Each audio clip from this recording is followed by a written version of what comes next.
Дали македонскиот дел од Комисијата за ревизија на историјата се согласила дека Самуил е бугарски цар? По објавата на некои медиуми дека со бугарските колеги навистина постигнале согласност за тоа прашање. Од Комисијата за Алфа брифираат дека изјавата на председателот Драги Ѓоргиев била извадена од контекст и дека договор за Самуил се уште нема. Според нашите извори, македонската страна во разговорите се залага за денационализација на минатото, односно воопшто да не се поставува прашањето за националноста на историските личности, особено на оние од времето кога немало национални ентитети во современото значење на овој поим. Предходно бугарскиот професор Иван Илчев изјави дека македонската страна признала дека Самуил бил владател на Бугарија во рамки на која во тоа време влегувала и територијата на современа Македонија. Тој рече и дека е прифатено решение за заедничко славење на Григор Прличев, кој бил бугарски учител, а во план е и заедничко славење на браќата Кирил и Методи.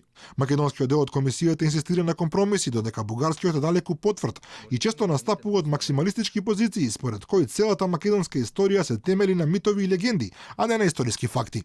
Во Македонија има цели поколенија на граѓани кои се воспитувани преку легенди и митови и многу е тешко да се промени за неколку месеци, но комисијата нема никакво полномоштво да ги преименува нештата, таа може само да им даде препораки на властите во двете земји. Дали политичките власти ќе се согласат со тие препораки, тоа веќе зависи од нив самите.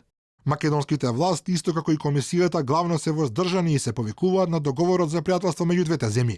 Бугарските меѓутоа се многу поагилни, особено вице-премиерот Каракачанов и шефицата на дипломатијата Захариева, кои се заканија дека Македонија може да добие нова блокада на евроатлантскиот пат, и тоа не само заради Самуил и Прличев, туку и ако продолжи да инсистира дека постои македонски јазик, кој според нив бил творба на Коминтерната.